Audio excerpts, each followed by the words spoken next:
उपाय मैं आपको बता रहा हूँ, जिसको बहुत ज़्यादा दर्द है बॉडी में और ठीक नहीं हो रहा है। दो दवाई मेरे पास बड़ी अद्भुत है। एक तो लिख लीजिए आप, 200 ग्राम अजवाइन लीजिए, ले ली। 100 ग्राम जीरा लीजिए, 50 ग्राम सौंफ लीजिए और 25 ग्राम है वो इलायची लीजिए, छोटी वाली।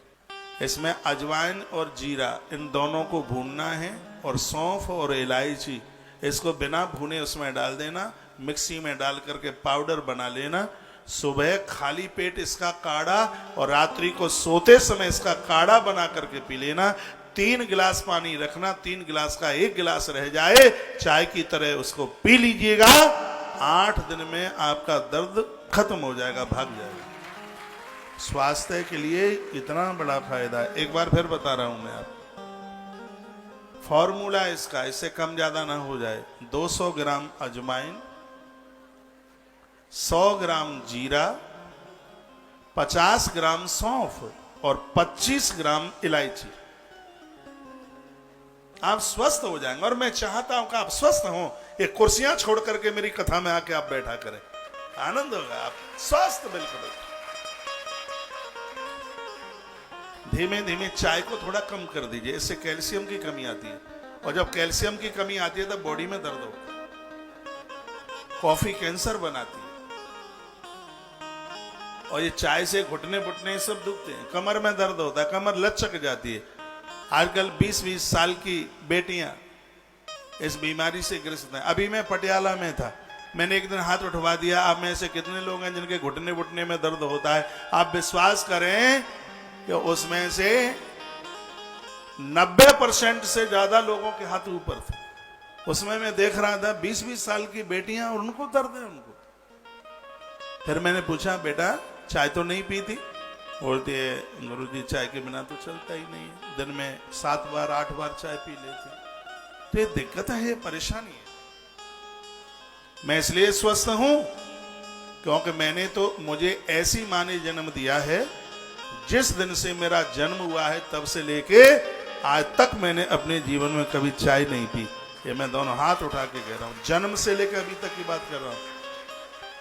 ये मेरा भाग्य है। बीड़ी नहीं, सिगरेट नहीं, तम्बाकू नहीं, गुटखा नहीं, कभी नहीं, आज तक की उम्र में। आदमी की अपनी कुछ विशेषताएं होती हैं। मैं मां के दरबार में बैठा हूं, मैंने कभी किसी का 1 रुपया नहीं खाया। ये जजमान लोग पीछे भी मुझे दे जाएंगे, महाराज जी ये ब्राह्मणों के लिए अलग डाल दिया होगा, बांट दिया होगा, कभी किसी का 1 रुपया नहीं खाया। ये मेरे लिए आनंद है। ये बेईमानी शब्द तो हमारे कॉलम में ही नहीं होता। मैं ऐसी जगह पर रहा जहां के महाराज जी 20 लाख रुपए का बैग लंदन से आते थे। 20 लाख रुपए का बैग, 25 लाख। मैं विद्यार्थी था, बच्चों से भी छोटी उम्र रही होगी। वो ला करके ऐसे पकड़ा देते। वो 8 दिन बाद 10 दिन बाद मांगते थे। कहा, बेटा वो बैग ला करके दे दो। तो मैंने उनको दिया, उन्होंने चैन खोल के देखा। कहा, बेटा तूने देखा नहीं कि इसमें क्या था? मैंने कहा, महाराज जी इसमें सांप बिच्छू कांतर क्या थे मुझे नहीं पता, जैसे आपने दिया मैंने आपको वापस दे दिया। महाराज जी की आंख में आंसू आ गए। मुझे एक बात कही थी मेरे पिता ने और उसको मैं जीवन में कभी भी नहीं भूलूंगा। वो कहते हैं कि बेटा लंगोटी का पक्का और हाथ का सच्चा, यदि जाए फिरे बनखंड में, जहां पहुंच जाए संसार संपदा, भगवान उसका संग ही नहीं छोड़ेगा। उसी सूत्र के ऊपर चल रहे हैं। उन महाराज जी ने मुझे जो आशीर्वाद दिया है, उनकी मुझे सेवा मिली है। तो कहते हैं, बेटा इतनी ऊंचाइयां तुम पाओगे, ऐसे बोलते थे। उड़ीसा के थे महाराज जी, उड़ीसा के। कहते थे जिसके लिए तो सोच भी नहीं सकता वो हासिल होगा। और सच तो यही है, जहां पर आज मैं खड़ा हूं वहां तक मैंने तो सोचा भी नहीं था कि यहां पहुंच जाना हो जाएगा।